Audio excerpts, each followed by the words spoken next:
Le Sénégal qui a validé hier son ticket des 16e de finale face à l'Irak sur la marque de 5 buts à 0. Quelle est votre appréciation?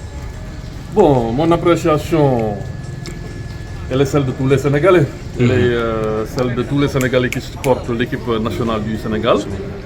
Nous rendons grâce à Dieu qui nous a permis de décrocher cette qualification parce qu'il faut reconnaître que nous sommes venus de très loin. À un moment donné, personne n'y croyait. Mais il a fallu attendre la dernière journée pour notre dernière rencontre afin que les Sénégalais puissent donc décrocher leur ticket. Tant mieux parce qu'une équipe comme la nôtre, s'il ne se qualifie pas en 16e de finale de ce grand rendez-vous mondial, ce serait vraiment une erreur. Mais Dieu merci, on s'est bien qualifié. Le champion d'Afrique est éliminé au premier tour.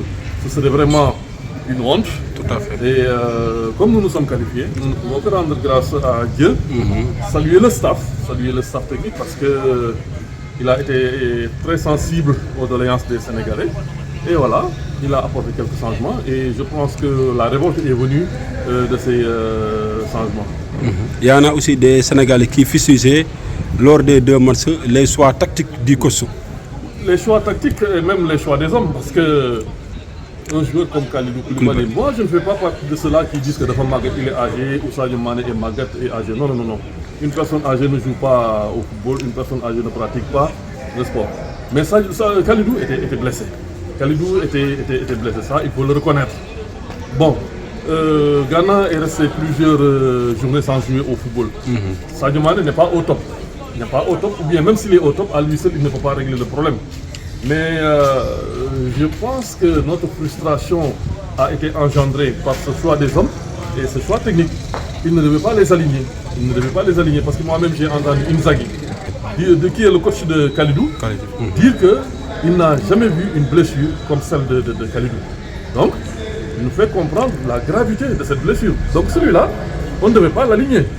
On l'a aligné lors de la première journée. On croyait qu'à la deuxième journée, il ne va pas le reconduire, tout comme les autres. Il refait la même chose. Les Sénégalais lui ont tiré dessus. Tout à fait. Parce que là, comme on dit, le sport a coloré. Donc cette lynchage médiatique était tout à fait normal. C'était tout à fait normal parce que c'est ce que je dis.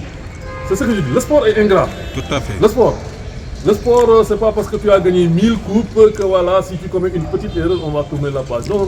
Le sport est ingrat. C'est le résultat d'aujourd'hui et de demain qui nous intéresse, et peu importe ce que tu as fait pour hier. Alors, il y a eu un lynchage, comme vous dites, provenant des populations sénégalaises, et je crois que, in fine, il a apporté des rectificatifs. Et là, on est en 16e, tant mieux pour le football sénégalais. Le Sénégal a perdu face à la France, mais aussi la défaite contre la Norvège était l'eau qui a fait déborder la vase. Voilà, tout à fait. C'était la goutte d'eau qui a fait déborder la vase, mais je pense que, voilà.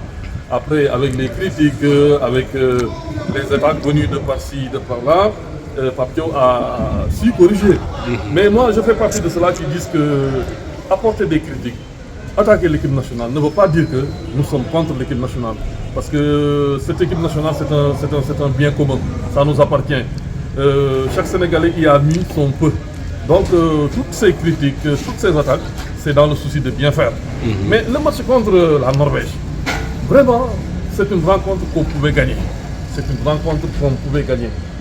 La Norvège était une équipe qui est à notre portée. Dans le passé, on a eu à jouer contre la Norvège à Dakar. Tout à fait. Voilà, mais ce n'est pas un foudre de guerre.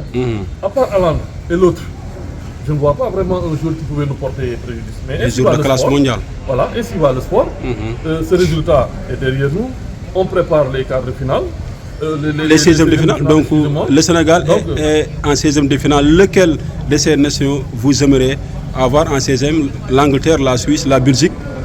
Bon, peut-être l'Angleterre. L'Angleterre, je ne souhaite pas la croiser. L'Angleterre avec ses VIP. C'est vrai qu'on s'est croisé une première fois en Coupe du Monde. L'Angleterre nous a battus.